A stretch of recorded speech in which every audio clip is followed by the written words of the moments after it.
Juste au lendemain de l'information faisant état de l'attaque terroriste ayant eu lieu dans la préfecture de Kandjal, précisément à la hauteur de la localité de Sanloaga, le président de la République, Faure Sozin Yassine B, a tout bousculé, renoncé à plusieurs épisodes de son programme de la journée de jeudi pour se rendre avec empressement sur les lieux, à plus de 700 km de Lomé, la capitale où il réside.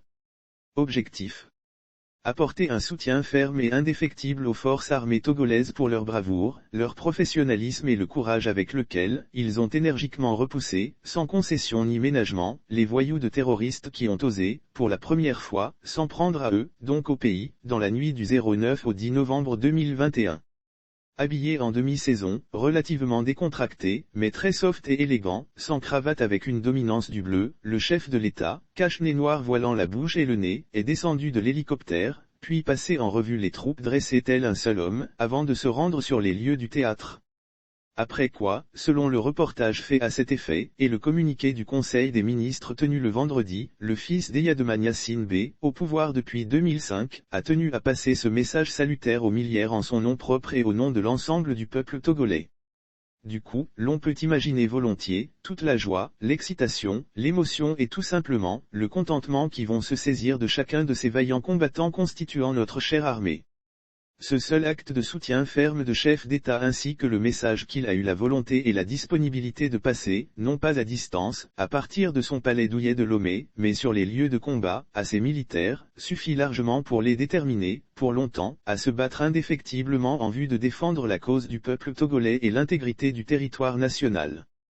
Cette conclusion que nous tirons, relève en réalité du simple bon sens, car il est connu de tous que lorsqu'une situation de détresse, de malheur, d'épreuve survient dans la vie d'un individu et ce dernier bénéficie immédiatement, de soutien ferme de ses frères, amis et de surcroît du parent, il se sent plus que revigoré, avec cette pleine conscience qu'il n'est pas seul.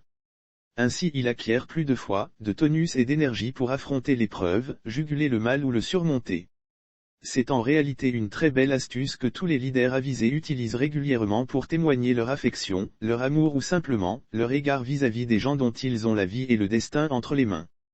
C'est aussi par elle, qu'ils ventilent leurs visions et impactent les masses sociales dans les entreprises ou au sein d'une nation. Mais dans le cas d'espèce du Togo, une question naturelle surgit à l'esprit des citoyens eu égard au retrait, au silence et, à la limite, à l'indifférence du chef de l'État lorsque d'autres problèmes sérieux surgissent dans différents corps constitués de la nation. Dans notre pays en effet, plusieurs cas de révolte, de grève, de soulèvements ou de difficultés ont marqué la vie des agents de la santé, de l'éducation, des sports, de la zone franche et d'ailleurs, sans que cela ne détermine le chef de l'État à agir directement ou à aller au contact de ces différents acteurs de la vie publique du pays comme il le fait aussi souvent avec les forces armées togolaises. Des faits très sérieux ont angoissé les populations togolaises et provoqué des remous y compris dans les rangs de la communauté internationale et des organisations de défense des droits humains comme Amnesty International, mais le peuple n'a guère eu cette heureuse chance de bénéficier de la chaleur humaine de son cher président. L'on est naturellement fondé à s'interroger sur ce qui justifie un tel retrait apparent du premier responsable du pays alors qu'il est la seule personne à qui le peuple est supposé avoir confié sa destinée. Il nous sera certainement dit qu'il fait travailler ses collaborateurs dont les ministres, mais il est clair qu'une telle réponse ne saura convaincre le peuple, d'autant plus que les FAT ont aussi une très brillante ministre. L'on pourrait peut-être considérer que le président de la République a en horreur les révoltes, les soulèvements et les revendications qui, pourtant, visent les meilleures conditions de vie et de travail de ses citoyens, afin qu'en retour, leur rendement dans le projet de construction d'une nation prospère soit plus conséquent. Mais il est aussi arrivé des situations où des Togolaises et des Togolais ont fait des prouesses remarquables dans le monde de la littérature, de la culture, de l'invention, de l'innovation ou ont vécu des moments de détresse sérieuse sans que cela n'émeuve le grand patron. Pourquoi donc a-t-il plus d'égard pour les hommes en armes dans notre pays? Les aime-t-il plus ou les redoute-t-il plus que les autres citoyens qui, de toute évidence, ne sont pas moins contributeurs de la vie publique? En tant que citoyens, nous sommes très fondés à en être jaloux.